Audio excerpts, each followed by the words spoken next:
people talk about values, but few of us actually live authentically according to our values. Think about it for a second. How many times have you written down a value or chosen a value of kindness as an example, but then you've gone to make a decision that actually doesn't align with that value?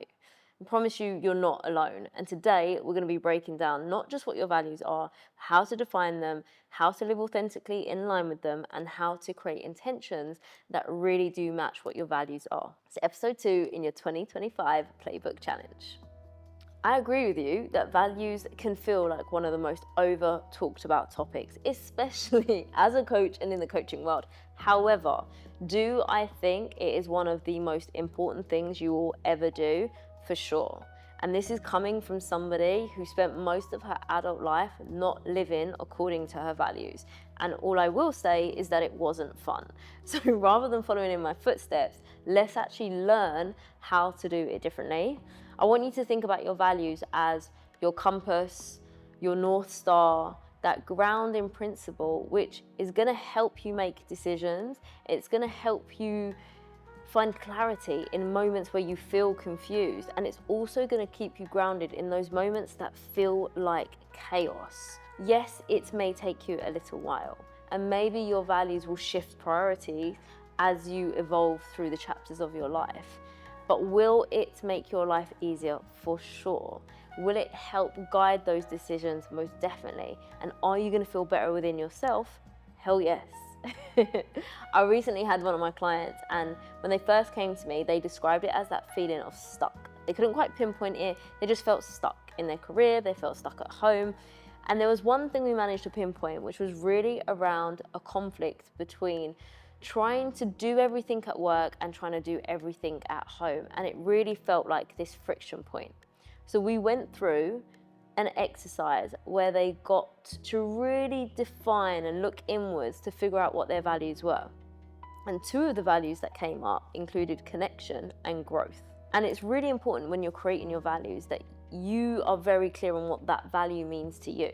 Because we might have the same value, but what it means to me and what it means to you could be completely different. And what was really telling with this particular client is once we had clarity around those 2 values, it made sense why there was friction. And they found themselves in this loop of trying to please, of saying yes to too many things, which created this overwhelm and created this feeling of like never being able to keep on top of things and never doing enough and doing it well. So once we had that clarity, we actually started to learn, right, what do we need to prioritize? But why are we prioritizing it? Where does that fit with my value? How does that feel really good for me? And over time and through some incredible work, they learned how to set boundaries. And I can say that the feeling between work and home really shifted for them, and they were able to show up in a way that felt really good. And when you show up in that kind of way, it also has a knock-on impact on the people around you as well. I've already said that defining your values can take time. I've worked with my clients where for some of them, they've managed to nail it in 2 months. For others, it's taken 4 months. And for others, it's taken a year. I don't want that to put you off. Allow it to be a process. Look at it as a project. And it doesn't matter whether you're entering your 20s or entering your 60s. You do need to know what your values are. And it is so worth the time that it takes, because it's essentially going to map your pathway from that point onwards. Whilst I usually will take you through a whole entire hour workshop for you to figure out what your values are, for the purpose of today, we're going to do it in a bite-sized version. So what I've attempted in today's video is to give you the 3 steps that I think are the most important for you to start to think about what your values are and work towards defining them. So the first thing I want you to think about is a particular situation where something went well for you. So an example for me is when I took a work trip to Brazil quite a while ago now for a couple of months. It is one of my standout moments in my life. It was a real pivotal moment. Now, when you're choosing a moment, it doesn't need to be huge, it doesn't need to be big, and it doesn't need to be pivotal. But I want you to think about an event or an occurrence where you felt good. And I want you to get pen to paper, and I want you to start reflecting. What made you feel good? What was happening at the time? What were the things that you were fulfilling? And just write. If you need to come back to it, you can do that. Then leave it alone, come back another day, and I want you to start to look at what are some of the common words that you've noticed coming up. It might be connection, it might be I was able to be myself, it was that I had autonomy. Just start to pick out what were some of those common themes that came up and start to group them together.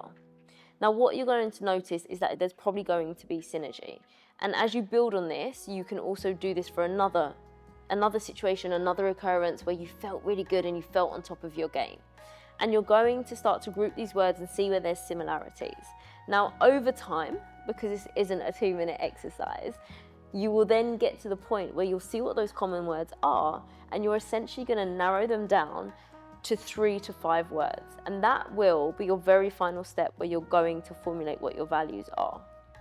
However, for today, I want you just to think about and reflect on when you felt good, when you felt the most fulfilled, and what was happening in that situation. And then once you know what your values are, you have got the job of understanding how to embody them. How do you actually weave them into your day-to-day? And I think aligning your values with your decision making is a really, really important one.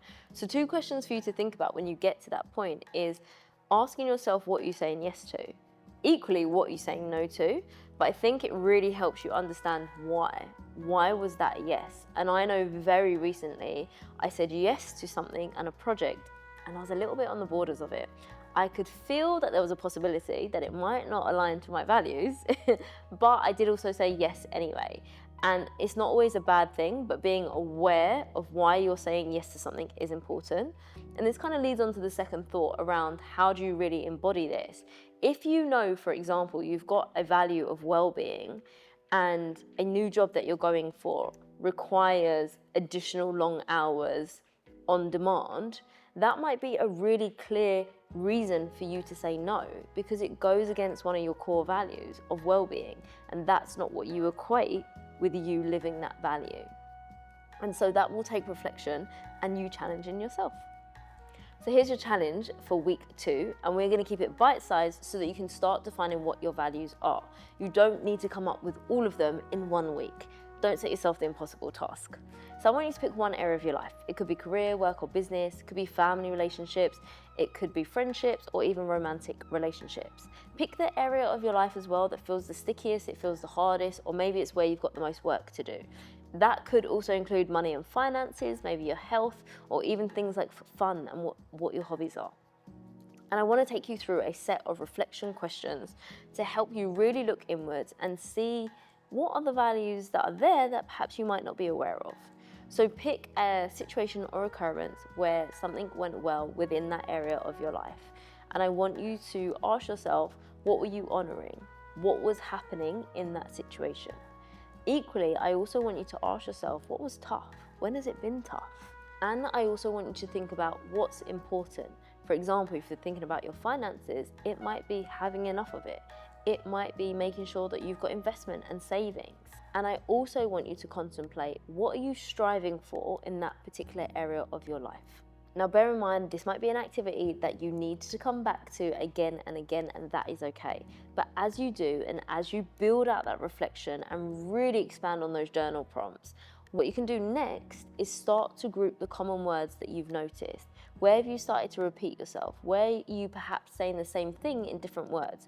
For example, learning, growth, achieving, more knowledge. They're all similar words that you would start to group together.